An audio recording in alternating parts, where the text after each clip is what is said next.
友们又出来旅游啦！自带了2台手机，一台 vivo X300 Pro， 一台 iPhone 17。他们这2台到底是谁更适合旅游携带呢？咱们就一起来看一下吧。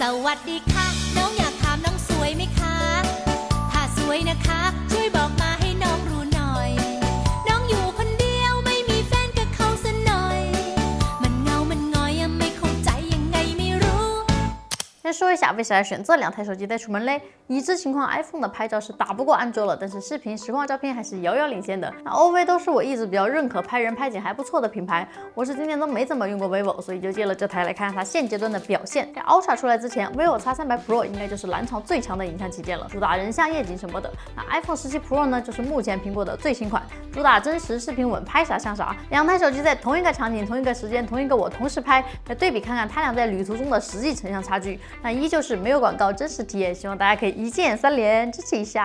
咱们先来看旅途中最重要的拍景吧。2台手机我都是没有加滤镜的 ，vivo 是自带的鲜明风格原片，拍出来确实是一眼透亮、艳丽一些。对比之下，苹果就显得更加灰蒙蒙的了。不管是颜色还是光影层次，看着就很寡淡，有一种不加滤镜都不好意思发朋友圈的感觉了。再来看长焦头，虽然 iPhone 17的长焦头像素是提升了，但小底成像的效果嘛依旧不算好。vivo 的潜望长焦加上自己的算法，长焦出片还是很锐利的。拍明暗有对比的场景 ，vivo 也依旧是在暗部给到了更多的细节和亮度来呈现。那 iPhone 已经是偏真实的路子了，看不清就是看不清，也没有什么太多的算法。在光线充足的场景下，差距就不会太大，主要就是颜色的差距了。拍动物的细节呈现 ，vivo 的算法会看着让主体更加清晰立体一些。iPhone 的清晰度还可以，但是对比起来嘛，会感觉有点糊糊的。特写带毛的动物就能看得出来。虽然 vivo 更清晰的样子，但它的数码锐化还是有点严重的。vivo 有算法加持，能在拍逆光的时候也能看得清楚主体。那 iPhone 嘛，就只能看个剪影了。怼着拍夕阳，2个都不算好。vivo 算的比较假，但是 iPhone 也无法还原出肉眼可见的那种效果。拍晚霞嘛，2个的颜色算法也不同。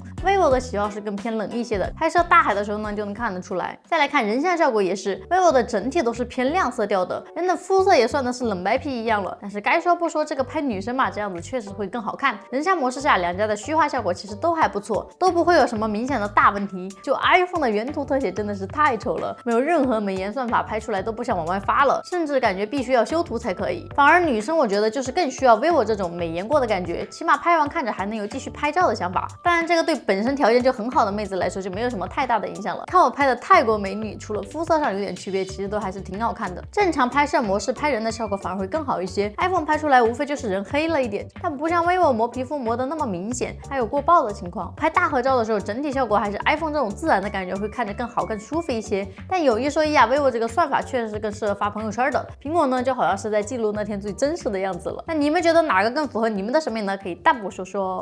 自拍的时候 vivo 的默认焦段是比 iPhone 的会更广一些，所以直接拍出来就会更显瘦显头小。iPhone 开这个广角自拍呢，才能达到一个比较显瘦的效果。再来看看晚上拍人像，拍出来也是 vivo 会更好看一点点。iPhone 虽然自然，但是噪点更多，人脸看着也不是很清晰，还有算法出错的问题。拍夜景的时候，本来以为是 vivo 断崖式领先，结果没想到 iPhone 也没有那么差。不复杂的光源下，其实成片效果还是挺接近的。在来到泰国夜市，光线差、灯牌多、人也多的时候呢 ，vivo 它亮的地方也压得住，暗的地方也提得起来。招牌上的字码清晰可见，但颜色嘛，整体是有点浓郁的。iPhone 的高光也没什么问题，颜色更接近于肉眼看到的那个样子，但是暗部的细节嘛就稍微少了一点，还有清晰度嘛会差一些。再到长焦拍的时候呢，差距就拉开了。vivo 的颜色跟清晰度都领先很多 ，iPhone 的就是有点糊了。那总的来说就是 vivo 的长焦细节还是能看的，像带了个小望远镜。iPhone 的4倍之后呢就开始糊了，但颜色还是挺准的。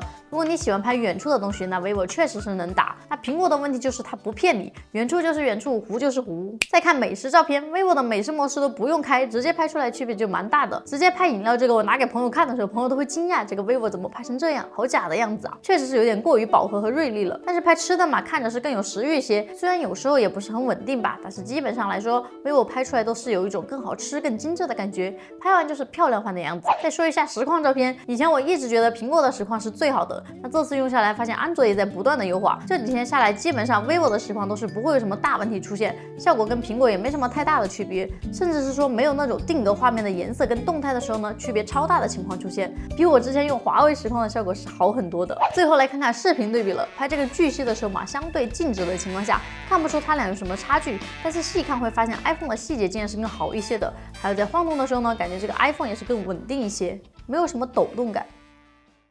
拍摄时候变焦呢，两台手机都是能看出切换长焦图的顿挫感，也是会有一点颜色上的差距。但是奇怪的是 ，iPhone 的长焦拍照不行，拍视频效果居然还更清晰一些。虽然变焦到极限焦段的时候呢会有噪点，但是4倍的效果还是很好的，比 vivo 要好一些。室内拍了一下海狮表演也是，感觉 vivo 的视频都有点糊糊的，算法还没用到视频上来呀。还有这个拍视频灯光频闪的情况都没有可以快速解决的方案，希望以后手机厂商都可以调一调，有个快门调节或者是去频闪的开关也挺好的。户外拍摄移动镜头的时候呢，就会发现 vivo 的曝光也没有 iPhone 的稳定。夜晚灯光复杂的时候呢，屏幕还是能看到祖传的鬼影，但整体效果还不错，高光是比较自然的过渡，虽然是有一点点过曝，但不会像是 vivo 那样有种压过头的感觉。夜晚变焦拍的时候呢，这个过渡也是会比 vivo 更加自然丝滑一些，效果呈现也是更好一点的。如果你主要是拍 vlog， 苹果还是很稳的，就像我开头的素材还是借朋友的15 Pro Max 拍的，哪怕是知道现在的安卓差距已经不大了，但是第一时间想到的还是 iPhone 来拍视频。最后说说它俩的使用体验 ，vivo 相机功能是更多的，各种滤镜、焦段、各种模式啥都有。那整体的电池续航是不错的，拍一天没什么大问题。那 iPhone 嘛，简简单单的，也没什么延迟，拍的就是所见即所得，但是功能就没什么了。虽然有10几种的滤镜风格，但更多的时候呢，还是要自己去后期一下的。它的电池嘛，你们都懂的。下午3、4点就开始焦虑了，长时间拍摄的话，发烫的问题依旧是挺严重的。所以问题来了，旅游到底带哪个更出片呢？我的建议是，如果你主要是发朋友圈，想要氛围感，图省事儿，不想后期，那就选 vivo。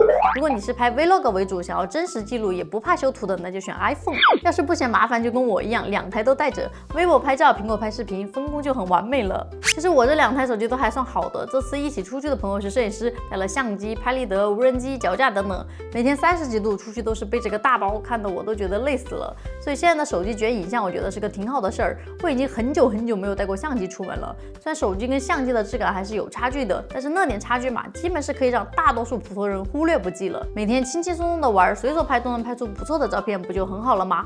本来出去玩就是为了放松，让你们买个相机天天背着，也不见得都愿意吧。那到自己想出片的时候呢，租一个拍照好的手机，我觉得就可以了。至于到底怎么选嘛，希望你们看完这期视频呢，能给到你们一些参考吧。好了，虽然不知道还有没有下期的，先关注吧，拜拜。